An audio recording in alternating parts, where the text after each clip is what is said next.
comme d'habitude, c'est la politique qui revient au galop. Donc, il y a ces professionnels et donc ils vont continuer à faire de la politique politicienne. Mais pour ma part, je trouve que la réponse doit être ailleurs aujourd'hui. Les populations ont beaucoup d'attentes et je pense que tout politicien qui se respecte doit d'abord penser à la population avant ses intérêts personnels. Moi, je me mets à la place du Sénégalais lambda. Qu'est-ce que ça rapporte dans mon quotidien demain? Comment vais-je manger? Mon loyer? Est-ce que j'ai du travail? Est-ce que je suis malade, je vais aller à l'hôpital? Comment je fais pour me soigner? Est-ce qu'on a assez d'écoles? Si j'ai un enfant, je dois l'inscrire l'année prochaine. Est-ce que je pourrais l'inscrire? Est-ce qu'il y a une école proche? Je pense que c'est ça que se pose le citoyen aujourd'hui. La suppression du poste de Premier ministre, moi j'ai grandi avec. On a été avec Abdou Diouf à un moment donné. Il n'avait pas de Premier ministre. Et ce n'est pas la première fois. Et je ne pense pas que les gens en avaient fait autant de problèmes, de discussions autour de ça, de polémiques et de débats pour moi qui sont pour l'instant stériles. Hein, parce que jusqu'à preuve du contraire, moi je félicite le président, je dis c'est un très bon politicien. Chaque fois, il trouve un morceau à donner à nos politiciens à manger. Aujourd'hui, c'est ça. Ils vont être là à discuter de ça, alors que aujourd'hui, pourquoi on ne prendrait pas toute cette énergie à se dire qu'est-ce que le président a promis, qu'est-ce qu'il a dit de faire, qu'on fasse de la veille et qu'on voit, il a dit 1 million d'emplois, où est-ce qu'il en est-ce qu'il a posé les actes pour ça, réduction de la vie du train de vie de l'État, où est-ce qu'on en est? On en a parlé, quels sont les actes qui vont être posés? On a parlé en même temps des cantines scolaires, on a parlé des logements sociaux, le cadre de vie, on en a parlé, on voit les actes qui sont posés. Moi, je préfère qu'on note notre président par rapport à ça. Sa promesse, les promesses pour lesquelles il a été élu par 58%, il est le président de tous les Sénégalais. Moi, je pense que vous, journalistes et nous, politiciens, ça doit être sur ces débats-là qu'on doit être aujourd'hui plus axé, plus focus, que surtout comment fonctionne aujourd'hui le système. Je remercie la police nationale parce qu'elle a fait preuve d'un très grand professionnalisme. En une semaine, ils ont pu identifier les auteurs, remonter un peu tout ce qui s'est passé, même si c'est des achats qui ont été faits à l'étranger. Et c'est des gens qui sont allés à 3 dans un bureau. Donc, pour vous dire, avec les moyens qu'ils ont, les résultats qu'ils ont. Et j'en profite pour remercier et puis saluer en même temps le docteur Gueye, commissaire, qui est le responsable de l'unité de lutte contre la cybercriminalité et qui travaille malgré les maigres moyens qu'ils ont aujourd'hui et qui arrive à donner des résultats. Et en Afrique et partout dans le monde. Le défi de notre millénaire, c'est un défi de sécurité, je vais dire, informatique. Tout ce qui est lié à la cybercriminalité aujourd'hui, il faut qu'on le prenne avec beaucoup de sérieux. En fait, simplement parce que je vais au sport tous les soirs. Et quand je vais au sport, j'y vais généralement pas seul. J'ai quelqu'un qui me conduit. Et celui qui était chargé de le faire, il était malade ce jour-là. Donc du coup, j'ai pris Sambou, qui était avec moi, qui a l'habitude d'être avec moi, qui est quelqu'un qui m'a aidé pendant la campagne électorale et qui s'était présenté à moi comme étant un gendarme qui était en congé. Donc quand les congés sont terminés, j'ai dû trouver une personne qu'il m'a lui-même amené et recommandé, qui était avec moi en garde rapprochée. Et bon, généralement, je sors tout seul, hein, c'est juste pour rester à la maison, veiller, parce que je vis quand même avec ma mère. Des fois, ma femme n'est pas là, donc elle est assez âgée aujourd'hui, donc on a besoin quand même qu'il y ait quelqu'un pour gérer la sécurité autour de la maison. Donc je suis allé au sport avec Ahmed Sambou, donc le fameux, entre guillemets, gendarme, et donc on va à la salle de sport. J'ai une pochette de cartes, donc je n'avais plus confiance de laisser ma carte au niveau de la maison ni de l'espèce parce que depuis plusieurs mois, je suis victime de vols récurrents à la maison où on me retire de l'argent. Et comme on dit, celui qui vole n'a qu'un péché, mais celui qui est volé, vous en avez une tonne parce que vous allez penser autour de vous que ça peut être telle ou telle personne.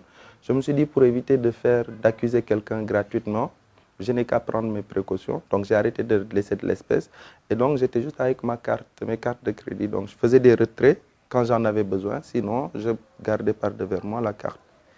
Et je sais que depuis quelque temps, en tant que, je dirais en tout cas, quelqu'un qui travaille dans le milieu de la cybersécurité, je sais que depuis quelque temps, on pouvait vous voler vos cartes juste en passant une machine et puis on vous récupère toutes les données. Et donc, j'ai même changé la pochette pour avoir une pochette qui, aujourd'hui, est certifiée qu'on ne peut plus me voler mes cartes à distance. Il faut vraiment les prendre de manière physique. Et quand vous êtes avec quelqu'un depuis quelques mois, c'est devenu pour moi la famille. Je parle de lui, de ma famille, il me parle de sa famille, on prend des nouvelles mutuelles, même s'il n'est pas là, il me dit qu'il est au camp, je prends des nouvelles de lui, vice-versa. Pour moi, c'est un homme de confiance. Et quand je vais aller ce jour-là au sport, je prends la pochette de cartes avec mon deuxième téléphone et je le lui confie.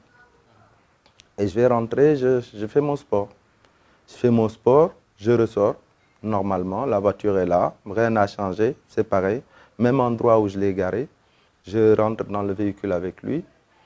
En rentrant, je fais un retrait d'un montant qui était quand même assez substantiel parce que c'était la fin du mois, il fallait payer les employés de la maison, sortir la dépense, ainsi de suite, régler les factures comme tout responsable de famille et tout. Je rentre à la maison. Et c'est je mange et puis je me couche. C'est vers 2 h du matin, ça c'était vers 23 h, donc je me couche entre 23 h 30 minuit. C'est vers 1 h ou 2, je me rends compte que j'entends un bruit de moteur et je me dis, ce moteur est assez fort, il ressemble trop au moteur de ma voiture. Donc je ne voulais pas me lever, il était tard et tout, je viens du sport, je suis fatigué. Donc ça fait longtemps, je sais que ma voiture est dotée, sortie d'usine avec un système GPS que le constructeur a mis dessus.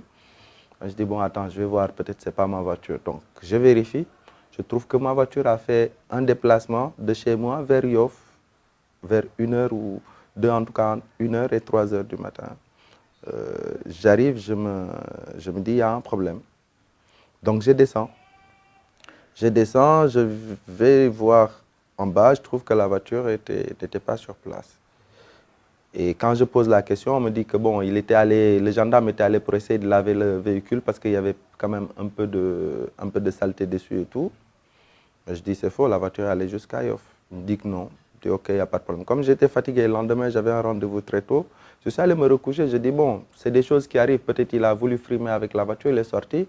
Mais comme je l'ai pris, il ne va plus le refaire. Et donc, comme ça, je sors avec mon ami qui fait le chauffeur pour moi, généralement quand je sors la journée. Donc, le lendemain, il vient, il me sort le matin très tôt. Et ce n'est que sur le lendemain que je reçois des messages comme quoi que mes cartes sont débitées. Et c'est quand je revérifie, je dis, bon, quand même, je vais voir un peu quels sont les détails qui m'ont poussé qui peuvent peut-être me pousser à voir qu'il y a eu quelque chose qui s'est passé. Je revérifie, je trouve que même au moment où je faisais le sport, mon véhicule s'est déplacé pour quitter la salle de sport pour aller à la maison et revenir. Et donc, du coup, je me dis certainement, on a dû me prendre en photo mes cartes. On les a amenées chez quelqu'un qui est à côté de chez moi. Et donc, c'est le deuxième gardien qui m'a amené, certainement le gendarme. Et je me suis fait un film dans la tête. Mais plus tard, il s'est révélé que c'est ça. Et avant de déposer plainte, je les ai appelés. J'ai appelé tout le monde parce que je connais comment ça se passe. Vous pouvez me voler physiquement, je peux ne pas savoir. Mais quand vous touchez à des choses numériques autour de moi, je vous attrape. Parce que ça, c'est sûr, c'est mon métier, je sais le faire. Je fais que de l'analyse de données. Je sais que les téléphones vont biper quelque part, ils vont borner sur des antennes. Je sais que les banques vont laisser des traces. Je sais que les achats, les sites internet, ils vont garder les adresses IP et tout. Et donc, je les ai appelés. J'ai dit, on est devenu une famille. S'il y en a un qui a fait une bêtise ici, qu'ils me le disent parce que j'aimerais pas arriver à un moment donné, je dépose plainte et puis après, je ne peux plus faire marche arrière. Personne n'a accepté de me dire que c'est lui. Alors, je suis allé naturellement déposer une plainte au niveau de la police. Et après, voilà, ce qui s'est passé, c'est ce que vous voyez.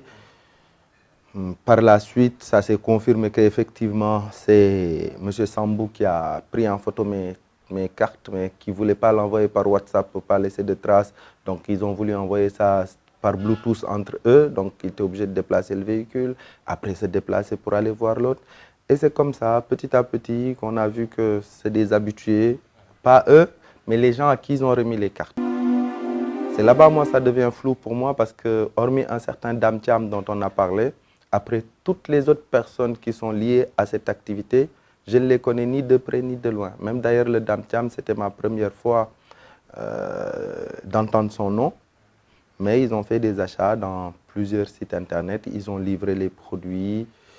Et ce qui est dommage, un des principaux accusés, en tout cas, qui clame aussi son innocence, parce que je présume quand même, j'accepte que c'est des présumés innocents jusqu'à ce que la justice fasse son travail ou décide le contraire.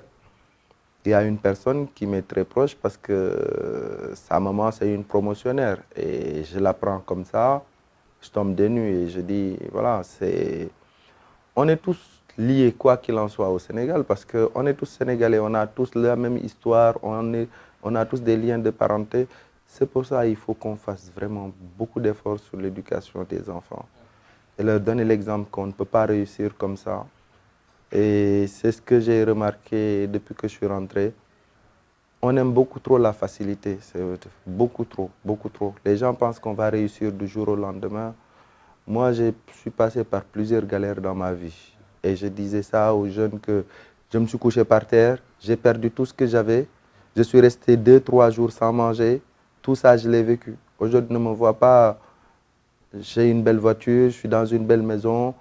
On pense que voilà, tout va super bien. Même à l'heure actuelle, je fais face à des incertitudes. C'est tout à fait normal, comme tout être humain. Après, voilà, tout est une question d'honnêteté, de comportement, de respect vis-à-vis de l'autre. Moi, je pense que c'est ce qu'on doit cultiver chez les jeunes. Pour l'instant, je ne veux pas parler de ça, par respect pour les gens qui se lèvent tous les matins pour aller travailler aussi, par respect,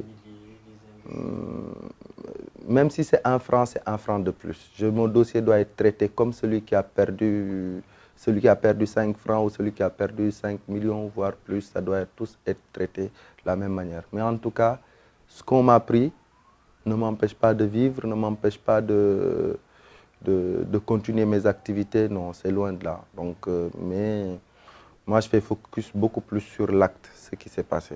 Parce que vous pouvez perdre votre vie sur ça. Quelqu'un à qui vous confiez tout, votre sécurité et tout, demain qui sait que vous êtes en train de faire une enquête qui va peut-être se retourner contre lui, mais dans un geste de folie ou un moment de folie, il peut vous faire du mal. Donc, quel qu'en soit le montant, je ne pense pas que ce qui intéresse la plupart des Sénégalais.